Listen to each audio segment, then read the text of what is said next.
बच्चों को वंश की शुभकामना। और मैं पुनः एक नए चैप्टर के साथ आया हूं। चूंकि हम लोग टेंस में प्रवेश कर चुके हैं और टेंस में जितनी भी आवश्यक चीजें हैं वर्ब के दृष्टिकोण से चाहे और कोई किसी रूल के दृष्टिकोण से, तो मैं सबको लाने जा रहा हूं। आज मैं चर्चा करने जा रहा हूं verb to do, verb to have और verb to do, verb to have और verb to be.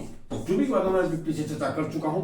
To do, to have और टू बी के बारे में आप जानिए। चूंकि इन तीनों के बिना तो टेंस तो एकदम लगता है, उसका अस्तित्व टिकेगा या नहीं टिकेगा, प्लस चिन्ह लग जाता है, ध्यान रखिएगा। और ये तीनों गजब के वर्ब हैं इस अंग्रेजी में।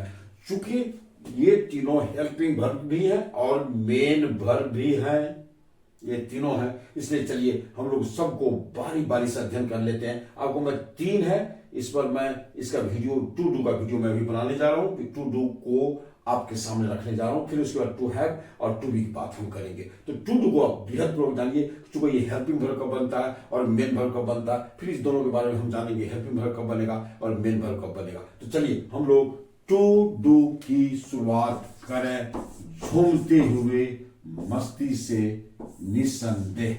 चलिए तो मैं इसको आपको टू डू के बारे में आपको परिचय करवाने जा रहा हूं।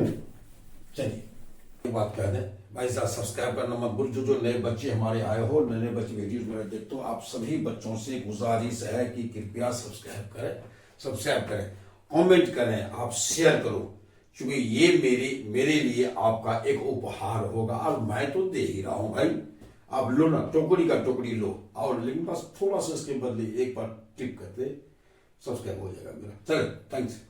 तो अब ये टू डू का आप देख लो, कोई भी जो वर्ब होता है उसके 6 रूप होते हैं। अगर आपने कहा कि मेन वर्ब भी to do, to have, to be, ये मेन वर्ब भी है, तो मेन वर्ब होने के नाते इसके 6 रूप होंगे। 6 रूप, but there will be 6 forms of verb to do also because it is called main verb। ये मेन वर्ब भी कहलाता है, इसलिए इसके 6 रूप होंगे। चलिए 6 रूप में आपने देखा कि टू डू, ये टू भी रूप शुरू हो गया। अब इसके 5 रूप, V1, V2, V3, V4। V4 का मतलब ING वाला फॉर्म और V5 का मतलब SES लगा रहेगा, SES वाला फॉर्म। चलिए भाई ठीक है, तो आप एक देख लो, ये V1 के रूप में do, did, done V3, doing V4 और डज, डू में यस लग गया, डज V5 के रूप में। तो चलिए अब होता है क्या, इसमें से मैं 2 को निकालता हूं। देखिए ये डन है इसका, तो डन आपका मेन वर्ब की भूमिका में ही रहेगा। हेल्पिंग वर्ब की लिस्ट में कभी इसको आपने देखे होंगे, अंदर देखिएगा, चूंकि मेन वर्ब है। डूइंग ING लगा, ये भी मेन वर्ब की भूमिका अपना करेगा, जिस टेंस में करना है करेगा अपना, लेकिन ये हेल्पिंग वर्ब की लिस्ट में नहीं आएगा। हेल्पिंग वर्ब के रूप में यह नहीं है, V3, V4 ये मेन वर्ब के रूप में नहीं है ना। और ये भी टू डू भी मेन वर्ब की भूमिका करता है, यानी कि टू डू के जो 6 रूप है उसमें 3 जो है आपका, ये देखिए 1, 2 और 3, ये तीनों हेल्पिंग वर्ब के रूप में काम करेगा। और मेन वर्ब का, चूंकि मेन वर्ब ये काला, उसके रूप भी मेन वर्ब कह लेंगे, इसलिए डू, डिड और डज ये तीनों हेल्पिंग वर्ब। देखिए मैं निकाल दिया, ये तीनों हेल्पिंग वर्ब भी होंगे और हेल्पिंग वर्ब के रूप में यह मीनिंगलेस होगा, इसका कोई भी अर्थ नहीं होगा, ध्यान रखिएगा। और ये तीनों MV यानी कि मेन वर्ब भी हैं और मेन वर्ब के रूप में मीनिंगफुल है, इसका अर्थ हो जाता है। और इस रूप में इसका अर्थ करना के रूप में प्रयोग हम करते हैं। अब टेंस के हिसाब से करना रूप बदलेगा। डू है, डज प्रेजेंट इंडेफिनिट है, प्रेजेंट में ता है, ती है, ती लगा के बोलते हैं, तो डू डज का प्रयोग हम करेंगे अगर मेन वर्ब के रूप में, तो इसका अर्थ है करता है, करती है, करते में लिखने जा रहा हूं। और डीड का प्रयोग हो जाएगा पास्ट इंडेफिनिट में, किया था, की थी, किए थे, या किया, की के, ऐसे ये बनेगा। तो हम लोग अब इसको हेल्पिंग वर्ब के रूप में पढ़ेंगे और मेन वर्ब के रूप में थोड़ा सा इसको जान लेते हैं। तो चलिए हम आपको सबसे पहले हेल्पिंग वर्ब के रूप में यह प्रयोग कैसे होता है, कब इसको हेल्पिंग वर्ब कहेंगे, ये हम जान लेते हैं। लेकिन एक चीज और मैं कह देना चाहता हूं, ये हेल्पिंग वर्ब के रूप में हो या आपको मेन वर्ब के रूप में हो, ये किस तरह के सब्जेक्ट के साथ आएगा, मैं इसकी चर्चा कर देता हूं, हल्का सा मैं इसकी चर्चा कर देता हूं। तो फिर उसके बाद मैं हेल्पिंग वर्ब के रूप में और MV के रूप में अलग अलग, बस 2-3 मिनट में हम इसको जान लेते हैं। चलिए हम लोग जानते हैं इसको आगे। आप ये जानिए, डू डच ये प्रेजेंट इंडेफिनिट टेंस में है, इन दोनों प्रेजेंट इंडेफिनिट रूप है। चाहे वो हेल्पिंग वर्ब के रूप में हो या मेन वर्ब के रूप में हो, ये सदैव V1 है V5, तो आप जानते हैं V1 V5 रूप हमेशा प्रेजेंट इंडेफिनिट को दर्शाता है। और ये डिड, ये V2 है, V2 का मतलब सीधा पास्ट टेंस में पास्ट इंडेफिनिट। आप देख लो मैं लिख दिया past indefinite. Do does did, do does present indefinite, चाहे ये हेल्पिंग वर्ब में ले जाइए इसको, चाहे मेन वर्ब रूप में ले जाइए, ये दोनों प्रेजेंट इंडेफिनिट टेंस में ही प्रयोग होगा। डिड आपका ये पास्ट इंडेफिनिट है, पास्ट इंडेफिनिट टेंस में प्रयोग होगा। और मैं लिख दिया उसके बाद इसमें इंस्ट्रक्शन दे दिया हूं आप बच्चों को, ताकि आप नोटबुक अगर बनाते हो तो आप इस ढंग से बना लो कि ये तीनों डू डज डिड, ये तीनों हेल्पिंग वर्ब के रूप में प्रयोग हो या मेन वर्ब के रूप में किसी भी रूप में प्रयोग हो, इन दोनों रूपों में प्रेजेंट इंडेफिनिट हेल्पिंग वर्ब के रूप में या मेन वर्ब के रूप में, इन दोनों रूपों में ये तीनों अपने अपने टेंस को ही दर्शाएगा। चाहे हेल्पिंग वर्ब के रूप में प्रयोग हो, चाहे मेन वर्ब के रूप में प्रयोग हो, ये दोनों, इन दोनों रूपों में ये तीनों अपने अपने टेंस को ही दर्शाएगा। ये क्लियर हो गया। चलिए अब आते हैं भाई किस सब्जेक्ट के साथ डू आएगा, किस सब्जेक्ट के साथ डज आएगा, किसके साथ डिड आएगा, उसके बारे में चर्चा कर दे। क्योंकि लड़का ने प्रश्न पूछ दिया, हमने सिर्फ ऑफलाइन में पूछ दिया कि सर डू डज में थोड़ा सा अंतर, तो मैं समझा इसे ढेर सारे बच्चे होंगे जिसको इस चीज की जरूरत हो सकती है। अब आइए, अब डू को देख लो भाई।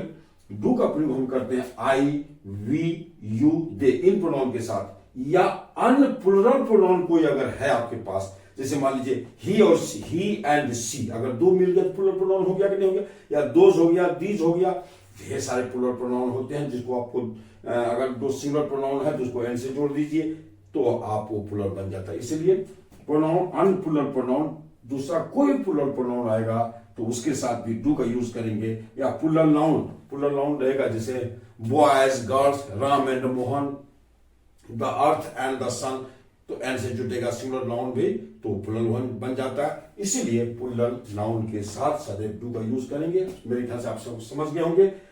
डज देखिए, डज तो सिंगुलर होता है तो सिंगुलर सब्जेक्ट खोजेगा, सिंगुलर नाउन प्रोनाउन खोजेगा, तो ही, सी, इट, या अनसिंगुलर प्रोनाउन, सिंगुलर प्रोनाउन जैसे someone, somebody, anyone, anybody, everyone, everybody, no one, nobody, ढेर सारे सिंगुलर प्रोनाउंस यूज हम लोग करते रहते हैं। ईच है, आइदर है, नेदर, ये सब प्रोनाउन में यूज होते हैं। ये सब सिंगुलर प्रोनाउन समझा जाता है। तो उसके साथ अगर डू डज में से किसी एक को प्रयोग करने की बात आवे तो हम लोग डज का यूज करेंगे। और सिंगुलर नाउन, कोई सिंगुलर नाउन अगर है तो बॉय है, गर्ल है, राम है, मोहन है, सीता है, गीता है, ललिता है, तो ऐसी कोई सिंगुलर नाउन अगर है बेटे तो उसके साथ आप अगर डू डज में से किसी को लाने की जरूरत पड़ जाए तो आप डज लेंगे। ये बातें थी। बस डिड की बात, डिड सराबहार है भाई, इसके साथ कोई सिंगुलर पास्ट इंडेफिनिट है तो पास्ट इंडेफिनिट में या किसी भी सब्जेक्ट के साथ आएगा। चूंकि डिड सिंगुलर और प्लुरल दोनों है, यानी कि वो न सिंगुलर है न प्लुरल है। किसी वर्ब का सिंगुलर और प्लुरल रूप सिर्फ और सिर्फ V1 और V5 ही होता है, और शेष जो चार रूप बचते हैं वो सिंगुलर प्लुरल की बात उसमें नहीं होती, वो सब सब्जेक्ट के साथ प्रयोग होता है। तो आपने ये समझा। अब चलिए हम डू डज की कहानी को आगे ले चलते हैं। तो हम लोग पढ़ लेते हैं, जान लेते हैं कि हेल्पिंग वर्ब रूप ये क्या करेगा और मेन वर्ब रूप ये क्या काम करेगा। बस दो। चलिए अब हम लोग देख लेते हैं इसको। Do does did as helping verb, helping verb के रूप में डू डज का प्रयोग। इस अवस्था में दो कैरेक्टरिस्टिक्स होते हैं इसके, दो विशेषता। पहली विशेषता होती है कि इन तीनों के साथ सिर्फ और सिर्फ V1 ही आएगा। इन तीनों के साथ यानी डू डज डिड जब ये अप्लाइएगा इन तीनों के बाद V1 ही आएगा, भग का और कोई भी रूप नहीं आता है, ये आप जान लो। तो डू डज डिड आएगा तो V1 आएगा। अब मैं कर दिया हूं मैं। अब देखो एग्जांपल नीचे दिया हुआ है, मैं दे चुका हूं आपको। अब दूसरी विशेषता यानी दूसरा कैरेक्टरिस्टिक जो इसका है वो है किसी वर्ब को या जब हेल्पिंग वर्ब बनता है, देखिए एक चीज जान लें, किसी भी सेंटेंस को अगर हम इम्फेटिक बनाना चाहते हैं, निगेटिव बनाना चाहते हैं या इंट्रोगेटिव बनाना चाहते हैं तो हमको भाई इस अवस्था में हेल्पिंग वर्ब चाहिए। बिना हेल्पिंग वर्ब का ये तीनों नहीं बनते हैं। इसीलिए जब ये हेल्पिंग वर्ब के रूप में जब आएगा तो प्रेजेंट इंडेफिनिट पर डू डज प्रेजेंट इंडेफिनिट में और डिड पास्ट इंडेफिनिट में या किसी सेंटेंस को इम्फेटिक बनाएगा, निगेटिव बनाएगा और इंट्रोगेटिव बनाएगा। लेकिन अपने प्रेजेंट में मैं क्लियर बार-बार नहीं बोलूंगा। डू डज प्रेजेंट इंडेफिनिट में जो करना है सब प्रेजेंट इंडेफिनिट में करेगा अपना ये, और डिड पास्ट इंडेफिनिट करेगा। तो आप देख लो एग्जांपल देख लो। ही डज रीड, मैं नोट को नहीं मानिए, नोट ब्रैकेट में दे दिया हूं जो इसको दिखा। ही डज रीड, वह पढ़ता तो है, इम्फेटिक हो गया, और नोट निकाल दीजिए, नोट लगा दीजिए। ही डज नॉट रीड, वह नहीं पढ़ता, निगेटिव हो गया। तो इसको इम्फैटिक और निगेटिव में साथ ही दे दिया और नॉट को ब्रैकेट में दे दिया कि अगर इम्फैटिक बनाएंगे तो नॉट को समाप्त कर देंगे और अगर हम निगेटिव बनाएंगे तो ब्रैकेट हटा देंगे, बस सीधी बात नॉट लगा देंगे सबके साथ खुले आम। तो इसलिए यू डू रीड, तुम पढ़ते तो हो, इम्फैटिक हो गया तुम पढ़, तो यू डू नॉट रीड, तुम नहीं पढ़ते हो। यू डिड रीड, तुमने तो पढ़ा। यू डिड नॉट रीड, तुमने नहीं पढ़ा। प्रेजेंट पास्ट इंडिविजुअल, ये दोनों प्रेजेंट इंडिविजुअल हो गए। व्हाई डू यू, अब देखिए इंट्रोगेटिव तीन प्रकार के होते हैं। आपको यस में इंट्रोगेटिव होता है, डब्ल्यू एच इंट्रोगेटिव होता है और क्वेश्चन टैग होता है। क्वेश्चन टैग एग्जाम्पल मैंने नहीं दिया, मैं वहां जाऊंगा तो आपको दे दूंगा। आप यहाँ पर दो इंट्रोगेटिव में लाए हो, आप डब्ल्यू एस को बंद कर दो, अगर डू यू रीड, क्या तुम पढ़ते हो, यस में हो गया, और उसमें डब्ल्यू एस लगा दिया, हाई डू यू रीड, तुम क्यों पढ़ते हो, डब्ल्यू एस इंट्रोगेटिव हो गया। तीनों में यही बात है। तो इसमें भी डज ही रीड, क्या वो पढ़ता है, व्हाई डज ही रीड, वो क्यों पढ़ता है। फिर आप देख लो इसमें भी कि डिड ही रीड, क्या उसने पढ़ा, व्हाई डिड ही, उसने क्यों पढ़ा, है ना। इस ढंग की बातें हो जाती है। तो आप ऐसे बनाएंगे। हेल्पिंग वर्ब ग्रुप में इसका काम हुआ इम्फैटिक बनाना, निगेटिव बनाना और इंट्रोगेटिव बनाना। दो ढंग के इंट्रोगेटिव मैं यहाँ लाया हूँ। यहाँ भी दो ढंग के सेंटेंस, इम्फैटिक भी है, निगेटिव है। यहाँ यस नो इंट्रोगेटिव और डब्ल्यू एस इंट्रोगेटिव दोनों है। क्वेश्चन टाइप, बस ये क्वेश्चन टाइप ही बताएंगे आगे आपको। तो चलिए, तो आपने देखा do does did helping verb group में ये क्या काम करेगा। अब चलिए हम लोग पढ़ लेते हैं डू डज डिड आज मेन वर्ब के रूप में। ये मैं इसको साफ कर देता हूँ आपको और मैं लिखता हूँ मेन वर्ब में ये काम क्या करेगा। मान लीजिए do does did as main verb group आप पढ़ लो इसको। हेल्पिंग वर्ब ग्रुप पढ़ लिया, do does did as helping verb. अब do does did as main verb के रूप में, एज वाले के रूप में डू डज डिड। बड़े कमाल की इसमें रोल होता है डू डज डिड का। आप देख लो जरा सा, यहां देखो। अब मैं दो पॉइंट में इसको भी ले आया हूं। ए में मैंने लिखा है कि यह डू डज डिड अगर मेन वर्ब के रूप में आएगा तो यह एक ट्रांजिटिव वर्ब होता है। ध्यान रखिए, ट्रांजिटिव वर्ब मतलब ऑब्जेक्ट रखने वाला, और इंट्रांजिटिव होता है जिसको ऑब्जेक्ट नहीं होता है, जैसे गो है, कम है, ये सब इंट्रांजिटिव वर्ब है।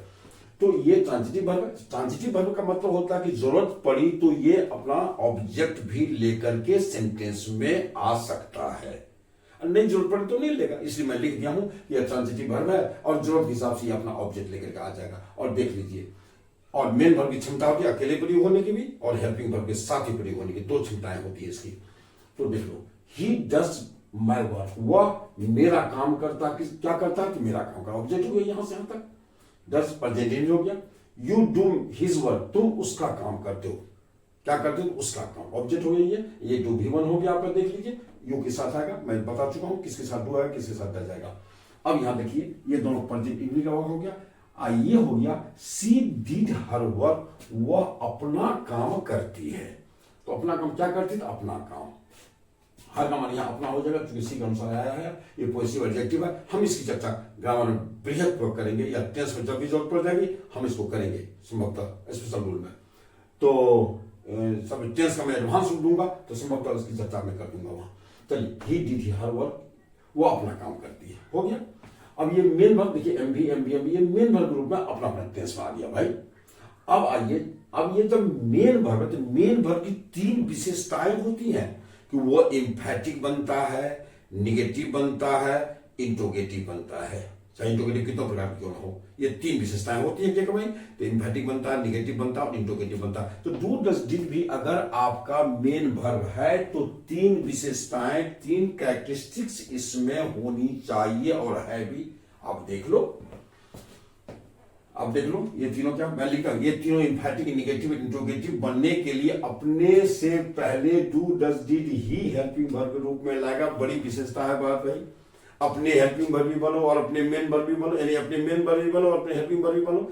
ध्यान रखिएगा, ये तीनों कौन, डू डज डिड, अगर ये तीनों आपको, सॉरी मेन वर्ब ग्रुप, ये तीनों अगर निगेटिव बनेगा, एम्फैटिक बनेगा, इंट्रोगेटिव बनेगा, इन तीनों से पहले हेल्पिंग वर्ब के रूप में डू डज डिड ही आएगा।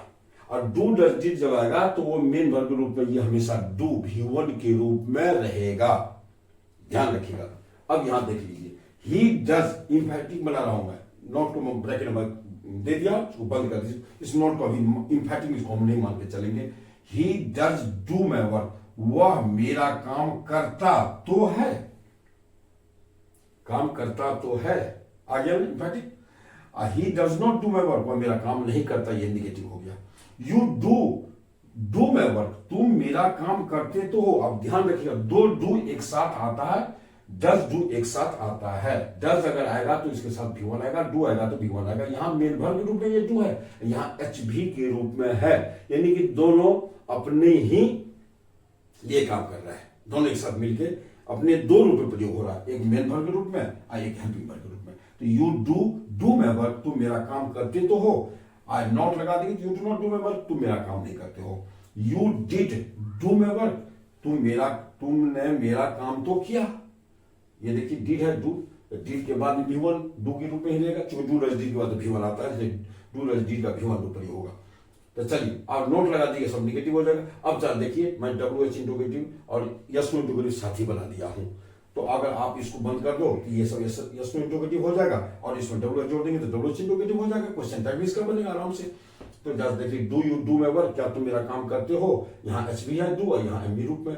डज ही डू में वर्क, यहाँ आप देखो एच भी है और यहाँ एम भी है। और डिड ही डू में work, did he do this work, क्या उसने इस काम को कर दिया, तो आप देख लो डिड यहाँ एच भी के रूप में है और डू यहाँ एम भी के रूप में है। यानी डू डज डिड जब ये आएगा तो ये डू हमेशा भी वन डू ही प्रयोग होगा, चूंकि भी वन रूप आप जानते हो। तो हमें एक चित्र दे दिया, डू डज डिड प्लस भी वन होता है, जब ये एम भी ये डू भी वन हो जाएगा, ये एच भी ग्रुप हो जाएगा, ध्यान रखिएगा। और फिर वह डब्ल्यू जोड़ दीजिए, तो आपको भी डब्ल्यू जोड़ कर अपना इंटरोगेटिव बना लीजिए। तो ये थी इसकी विशेषता कि do does did main verb के रूप में प्रयोग होता है और हेल्पिंग वर्ब के रूप में होता है, किस ढंग के सब्जेक्ट में प्रयोग होता है, किस टेंस में ये आता है और क्या क्या बनता है, हम लोग इसके बारे में जान चुके हैं। अब चलिए अब इसको प्राक्षेप करते हैं, इसको अंत करते हैं, और शेष बातें जो बची है हम टेंस में कर लेंगे, क्योंकि टेंस की ये तैयारी है। मैं डायरेक्ट टेंस में नहीं जा रहा हूं, थोड़ा सा आपको ये सब चीज बता रहा हूं, उसके बाद हम चलेंगे। चलिए अब भाई जरा सा मैं फिर कर दूं कि जरा सब्सक्राइब कर लेना जो बच्चे हैं, कमेंट कर, शेयर कर, सब्जी कर। तो चलिए अब तमाम बच्चों को मैं धन्यवाद देते हुए मैं इसको समाप्त करता हूं। मैं अगले वीडियो मिल रहा हूं, मैं आपको फिर टू है बचा हुआ, टू बी बचा हुआ, हम उसके वीडियो के साथ भी आपके साथ मिलेंगे। थैंक्स।